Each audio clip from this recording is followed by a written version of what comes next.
It is becoming more and more common for associations to webcast their events, and in turn increasingly important for them to transform their remote delegates into remote participants rather than merely passive viewers. In this way it becomes a much more participative experience than just sitting and watching a video. If you decide to stream your event, whether it be live or on demand, all of a sudden you have two very different audiences, and you need to give them equal precedence. You need to give them equal consideration.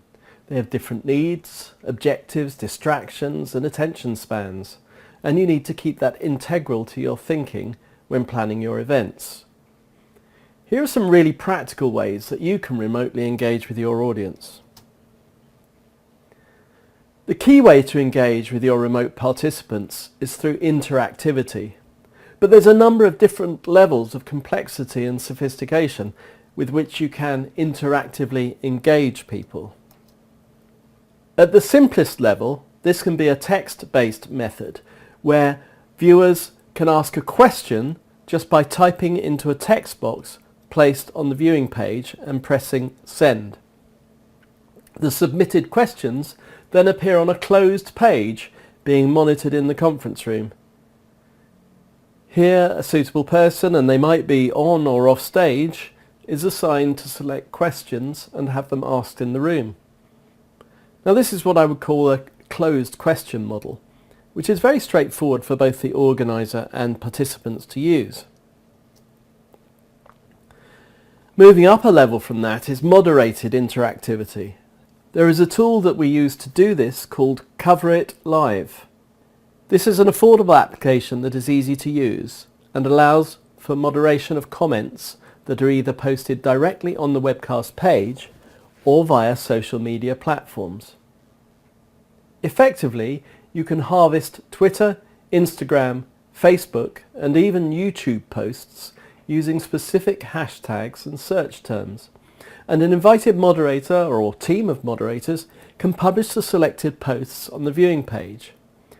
As this is done over the web, the moderators can be anywhere in the world. All they need is a computer or tablet and an internet connection. Our good friends and long-term clients, the International Society for Ultrasound in Obstetrics and Gynecology, or ISUOG, have used this approach on many live webcasts with us.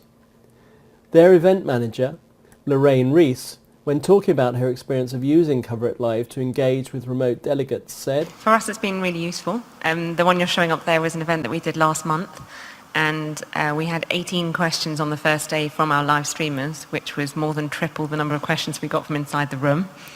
Every time a speaker went on, my colleague who was moderating the live stream was able to link it directly to information that we had on that speaker from our website, either other lectures or articles they're produced in the journal, thereby also directing our online participants back through to our website. And we also noticed they created their own little community, so if someone asked a question, someone else on the live streaming answered it, rather than waiting for the speakers to answer it themselves. So we loved it. Cover It Live is just one example of a tool that is available at very low cost that can readily be integrated into your webcast events to aid interactivity. And you can extend it further into polling. The Cover It Live polling facility is another way of engaging people. Rather than waiting for them to ask questions, you can ask a question of your audience. But of course, one of the downsides of using a polling solution on the web viewing page is that your responses will be from your remote audience only, and it excludes the physical audience. Increasingly, of course, and for larger events at least, an event app can provide polling. Of course, then you have the reverse problem, as remote delegates are unlikely to be persuaded to download the event app, and now they will be excluded from the polls. If you don't have the benefit of a suitable event app, or you simply want to avoid this disparity between remote and physical delegates, then I strongly recommend you consider Poll Everywhere. Poll Everywhere enables the integration of polling directly in the speaker's PowerPoint presentations, both to display questions and to show live responses. Anyone can respond using a mobile phone, Twitter or a web browser, So using this will give much more meaningful results, as you are allowing your remote audience and your in-the-room audience to participate on an equal basis. There are of course many other such apps available and more being created all the time. We include these two examples here to stimulate your thinking in terms of ways that you can interactively engage your audience without investing a fortune.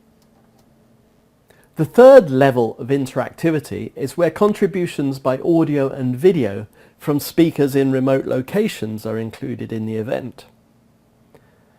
Of course, any organisation that has a video conference suite in their offices will be familiar with this concept. However, even if your association has invested in such technology, it's rarely portable and is unlikely to be something you can readily access in the context of a conference. This is where software video conferencing comes into play.